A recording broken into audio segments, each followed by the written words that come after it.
कानपुर में किसान बाबू सिंह यादव की आत्महत्या या हत्या को लेकर गुत्थी आज तक अनसुलझी है।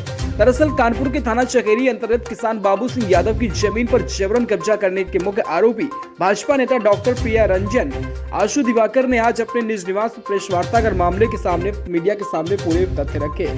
सवाल यह भी उठाया कि किसान बाबू सिंह यादव की आत्महत्या हुई है या हत्या साजिशन शराब पिलाकर उनकी हत्या की गई है। और साथ ही आशु दिवाकर रंजन ने समाजवादी पार्टी के मुखिया अखिलेश यादव और राजा रामपाल सहित नरेंद्र सिंह यादव पर गंभीर आरोप लगाते हुए कहा कि अगर वह मामले में दोषी पाया जाए तो उनकी पूरी संपत्ति किसान बाबू सिंह यादव के परिजनों को दे देंगे। लेकिन दिवाकर ने आरोप लगाते हुए कहा कि समाजवादी पार्टी के लोग ही दोषी हैं। वार्ता के दौरान डॉक्टर आशु दिवाकर रंजन भावुक हो गए और कहा कि अब कोई पढ़ा लिखा व्यक्ति राजनीति में नहीं आएगा। साथ ही यह भी कहा कि मृतक बाबू सिंह यादव समाजवादी पार्टी विरोधी थे, जिसके चलते सपा नेता नरेंद्र सिंह यादव और राजा रामपाल सांसद ने जमीन पर कब्जा कर रखा था, जिसको छुड़ाने के लिए बाबू सिंह यादव के परिजन ने आशु दिवाकर से मुलाकात की थी। इस वजह से ही उन्होंने मृतक की मदद करने के उद्देश्य के साथ उनके साथ दिया और समाजवादी पार्टी ने राजनीतिक द्वेष के चलते उनके झूठे आरोपों में फंसाया है। वार्ता के दौरान पुलिस द्वारा आरोपी बनाए गए डॉक्टर आशु दिवाकर रंजन ने कई साक्ष्य प्रस्तुत किए जो मृतक किसान बाबू सिंह यादव की मौत से संबंधित हैं और आशु दिवाकर को निर्दोष साबित कर सकते हैं। बाबू सिंह जी की हत्या की गई है। बाबू सिंह जी को शराब पिला के नशे कुछ डाल के उनको टैंक के नीचे रख दिया गया है। बाबू सिंह जी मरने वाले व्यक्ति नहीं थे। बाबू सिंह जी के पास आज भी पूसा देवी की दी हुई 6 बीघा जमीन है, वो आज भी मजबूत थे। और चूंकि ये जब अब वो अपनी जमीन का दाखिल खारिज चाहते थे, इस दाखिल खारिज में विजय लक्ष्मी एक्सपोज होती, नरेंद्र सिंह यादव एक्सपोज होते, राजाराम पाल एक्सपोज होते।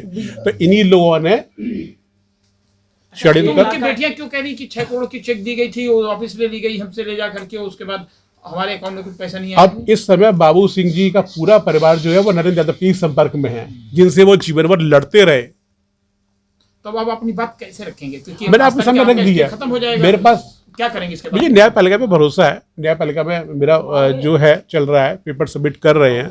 जो रक्षक था उसको भक्षक बना दिया, जो भक्षक थे जिन्होंने मिलकर खींचा, आपने ना वो पेपर्स दिखाए, आप पेपर्स को गौर करिए। और वही लोग आज उनके घर में, मैं तो एक ही बात कहता हूँ, आप जो नरेंद्र यादव हो गए, दीपक यादव हो गए और ये जो अभिमन्यु गुप्ता हो गए, इन सबकी कॉल डिटेल निकालना, आपस में डिटेल निकालना, आपको क्लियर हो जाएगा। बाबू सिंह की हत्या किसने करी है?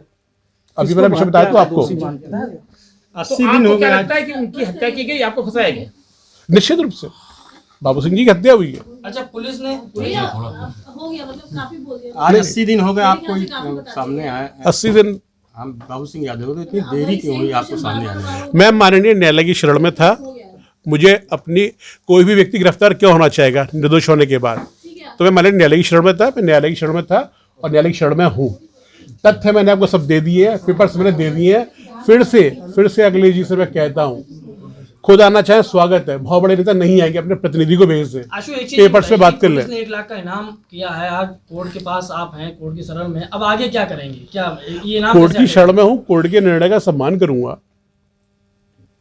जांच में सहयोग करने के लिए आया हूँ, सहयोग करूंगा। आज मैं सीबीएम कोर्ट में अपना वर्डिक्ट देके आया हूँ। पुलिस ने जिस तरह की कार्रवाई की है, आपको लगता है कि इतनी जल्दी कार्रवाई हो गई, इसके लिए अब कहाँ गुहार लगाएंगे? पुलिस प्रशासन से मुझे कुछ नहीं कहना है। भारतीय जनता पार्टी और समाजवादी पार्टी में यही फ़र्क है। मुझे ना शिकायत भारतीय जनता पार्टी से है, ना पुलिस प्रशासन से है। मुझ पर आरोप लगा, मैंने पार्टी के किसी भी नेता से कोई मदद नहीं मांगी।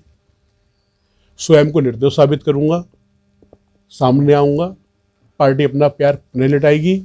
पार्टी ने मुझे 2 बार विधानसभा का चुनाव लड़ाया है, माननीय आयोग का सदस्य बनाया है और 17 साल के कैरियर में मेरे ऊपर एक भी क्रिमिनल केस नहीं है, एक भी करप्शन का केस नहीं है, एक भी ठेकेदारी पंजीकरण इन सब का केस नहीं है। और राजा रामपाल वो व्यक्ति हैं जो ऑपरेशन दुर्योधन स्टिंग ऑपरेशन हुआ था, 25,000 में बिके थे और निष्कासित हुए थे संसद से, जो पिछड़े दलितों का जिम्मा ले रहे हैं, जो पीडीए कर रहे हैं। ये उस कैटेगरी से मेरी लड़ाई है।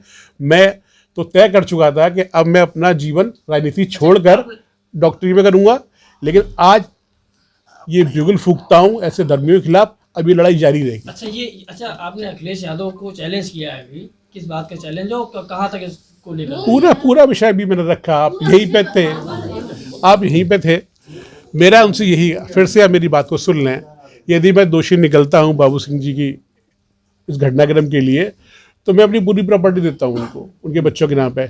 यदि उनकी सरकार, वो और उनके राजाराम पाल इस घटनाक्रम में कल्प्रिट साबित होते हैं, जैसा मैंने अभी साबित किया आपके सामने ऑन द पेपर्स, तो वो भी 1/4 हिस्सा उन बच्चों के नाम पे कर दें। यही मैं खत्म होता हूँ। और अब ये लड़ाई खुल के होगी। मैं जानता हूँ बहुत बड़े अपराधियों से मेरी लड़ाई है, मेरी कभी भी हत्या हो सकती है, लेकिन ये धर्म युद्ध है, अब ये लड़ाई जारी रहेगी।